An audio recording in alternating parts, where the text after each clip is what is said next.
see what my bubble sees. Like, I don't talk to anyone, or I don't take anyone's information that's outside my bubble.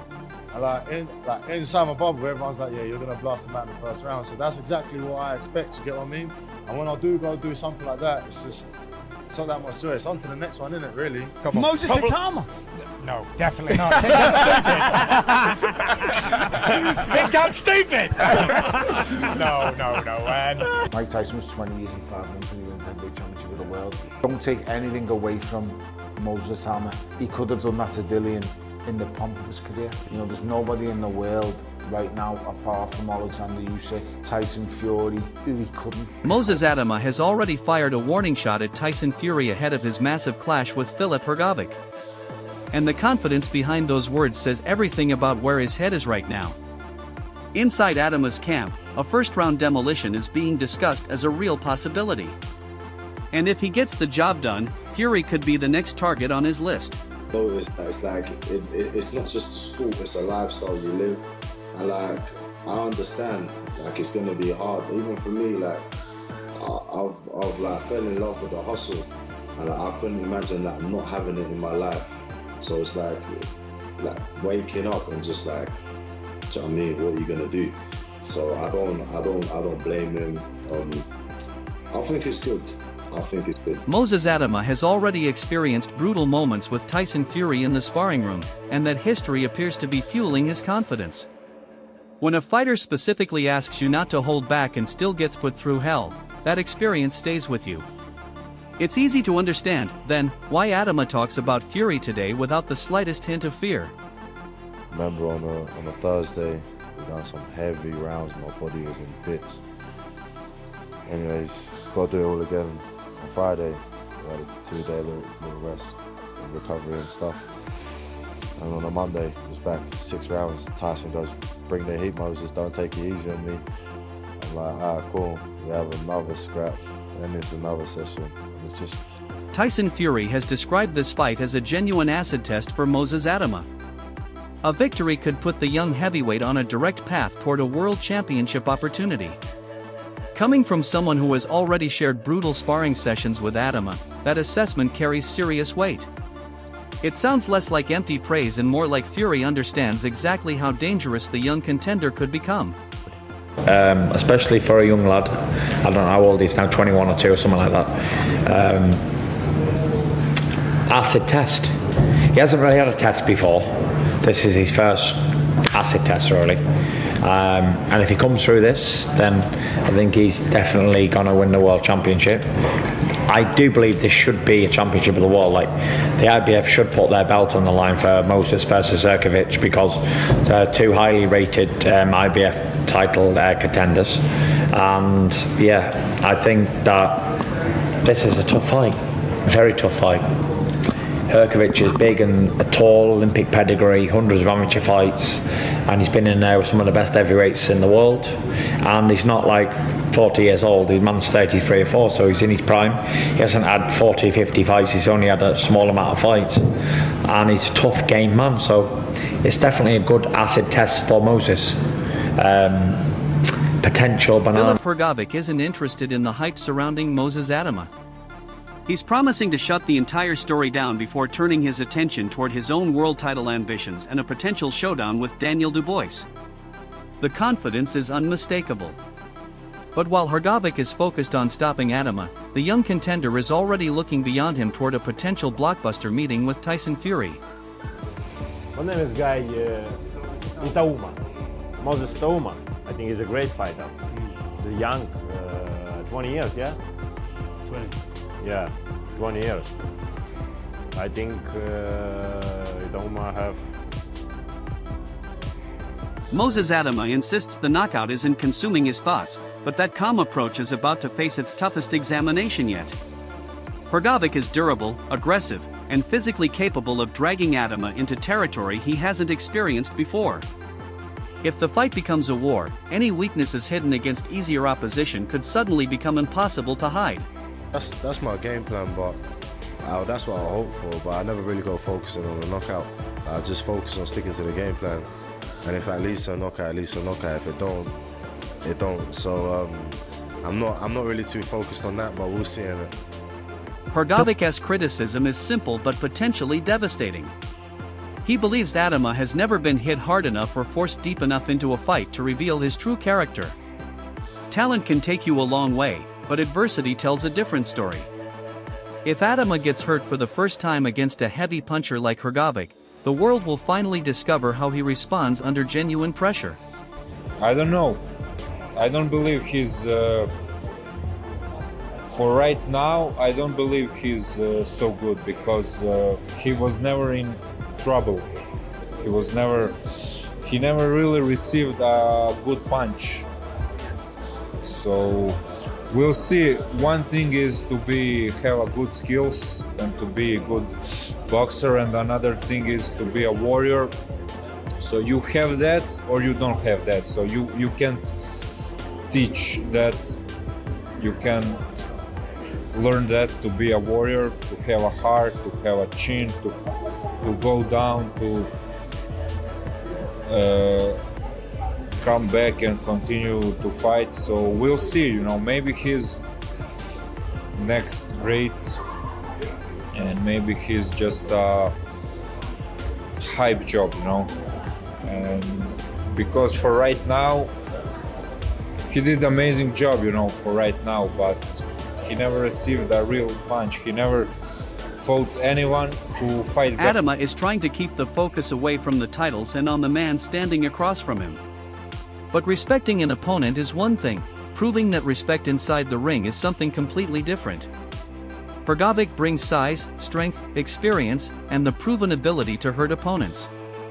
For Itauma, beating that kind of heavyweight will require far more than confidence.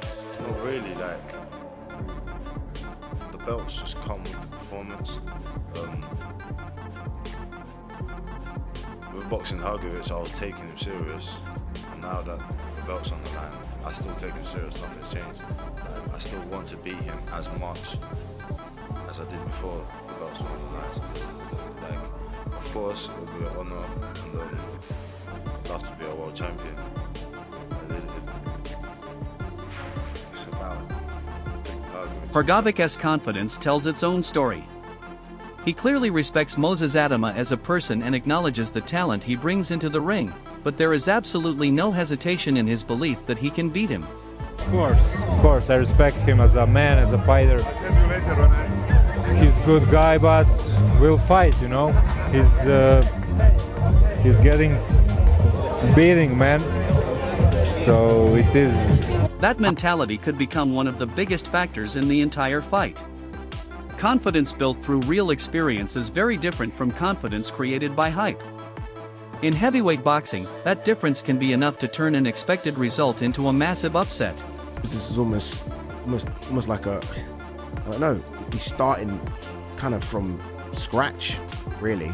But I do think people are going to get behind him once he ices Hrgovic, and I do expect him to ice Hrgovic as well.